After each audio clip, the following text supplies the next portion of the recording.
YouTube をご覧の皆さん、三ツ矢です。今回もよろしくお願いします。今回なんですけども、今回スクイドインダストリーズのクラーケンを購入したんですけれども、購入してからほんと1週間ちょっとぐらいで届きましたね。最近 DHL で届くようになってるので、ほんと1週間ぐらい届くので、日本のサイトで購入してるのと変わらないぐらいの速さで届くのですごく嬉しいですね。早速ですけども開けていこうと思います。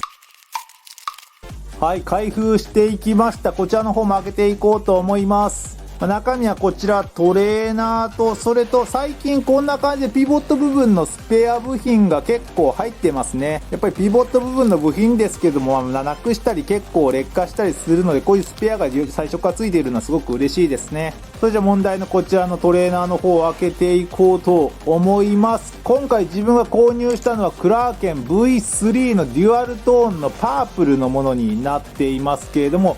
こんな感じの見た目になってます。それじゃまず最初にこちらのスペックを紹介していこうと思うんですけれども、全長が 25.6 センチ、ハンドルの長さが 14.4 センチ、重さとしては 118g となっていますね。こちらがクラーケン V3 で、こちらが以前のクラーケンになりますけれども、以前のドロップの時にも解説はしましたけれども、一番大きな変化点としましてはこちらのブレードになってます。重さも若干 1g から 2g ぐらいこっちの以前のものに比べると重たくなってるんですけど、このブレードが以前のこういったシャープなブレードのものからちょっと角張った単刀のような感じのブレードに変わったことによって、少しこのブレードが重くなったと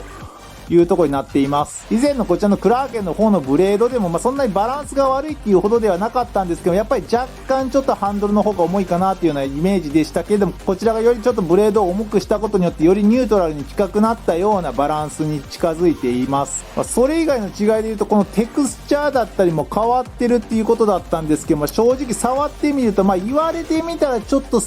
っかかりやすくなったかなという気はしますけども、正直言われてもあんまりちょっと違いがわかんないぐらいにはなってます。それ以外の大きな違いで言うと、この溝ですね、わかりづらいかと思いますけれども、若干ですけどもこちらの V3 の方が溝の幅が広くなっているので、指がすごくかかりやすくなってるなといったイメージを受けます。それから側面なんですけれども、まずこちらのね、線が1本ピーッと入っているのが以前のものにはなかったという点です。それからこちらのハンドルエンドの溝なんですけど、こちらの方が分かりやすいかもしれないですね。こちらの新しい紫のものの方がやっぱりこの溝が少し幅が広くなっているのは、こうやって見てもらうと分かりやすいかと思いますけども、少しだけ広くなってます。なので指が引っかかりやすくなっているというところが違いでしょうか。一番大きな点はブレードですけれども、それ以外も細かな調整はされているような感じになってます。ハンドルはパープルのデュアルトーンを購入しましたけれども、以前の自分が持っているこちらのスクイドトレーナーの紫とはちょっと違って、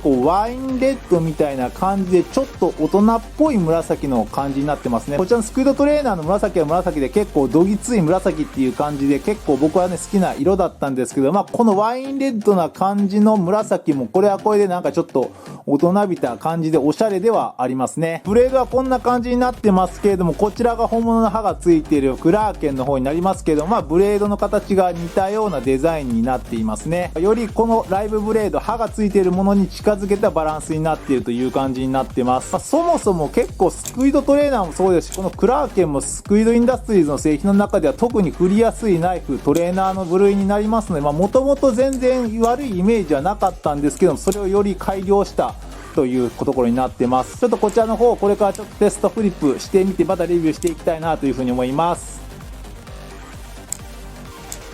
はい、テストフリップが終わりました。総評としてはちょっと文句のつけようがないような感じの製品に仕上がっていますね。まず全体の大きさなんですけれども、すごく振りやすい、今主流の大きさに仕上がっていて、ハンドルも 14.4 センチとそれなりにお長いものになっていますので、大きさは申し分ないですし、重さも120g を切ってる重さになってますので、すごく振りやすい素晴らしいスペックに仕上がっていますね。で、安心のスクイド品質というところで、このテクスチャーであっったりとか、この溝だったりとか、ハンドルエンドの溝もそうですけれども、しっかりと彫られていますし、かといってこう指が引っかかって痛いというようなことはない、しっかりとした加工がされていますので、滑りづらいけれども指が痛いということはないというようなね、素晴らしいハンドルになってます。ブレードの方ですけど、こういう担当デザインになりましたけど、確かに若干ブレードが少し重たくなったことによって、よりニュートラルに近いようなバランスになったかなと思います。そんな劇的に変わるわけじゃないですけれども、若干ブレードが重たくなったことによってすごく振りやすくなったかなというふうに思いますので、ハンドルが特にこういった溝が掘られているせいもあって余計なかなか振りやすいなと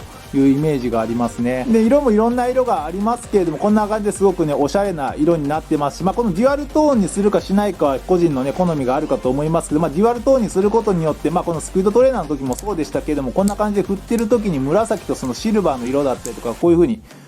映えるので結構こうフリップしてて気持ちがいいような色になってますね。すごく綺麗です。お値段がかなり結構高くはなってるんですけども、それ相応の振りやすさになっているので、これはかなりすごいですね。初代のクラーケンから正直あんまり文句のつけようがなかったんですけれども、かなりいい製品になってます。あとそれから細かい改良点なんですけれども、以前のこちらのクラーケンのこのピンの部分を見てもらいたいかなと思うんですけど、このピンの部分ってよく見てもらうとこういう風にちょっと若干ですけどもこう角張ってるようなデザインになっていて、こちらの方はこういう柔らかい丸まったようなデザインになってます。これがまたなかなかすごくいい改良点でして、以前だったらこのクラーケンなんですけど、例えばこんな感じのインデックスロールオーバーだったりとかみたいな、こういう風に指の間を擦れるような技をやった時にたまになんですけど、この角張ったところとこの隙間に指がこういう風に指の皮がですねこうやって挟まって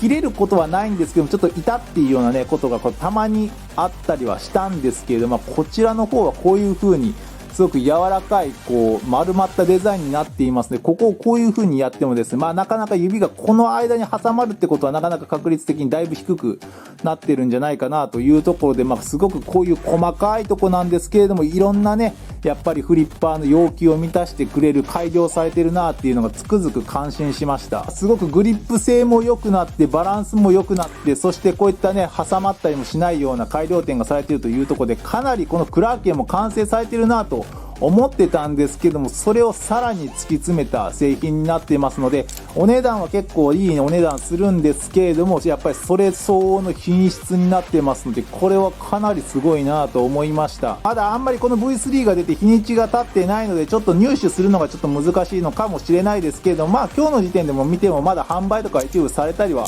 しているので、色を選ばなければ入手自体はそんなに難しくはないかなというふうに思ってます。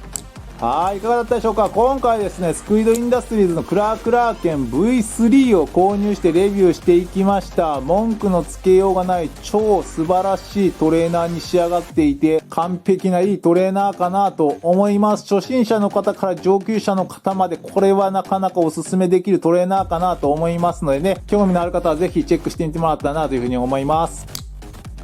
はい、それじゃあですね、今回こんなところで終わろうと思います。ご視聴ありがとうございました。また次回よろしくお願いします。それでは。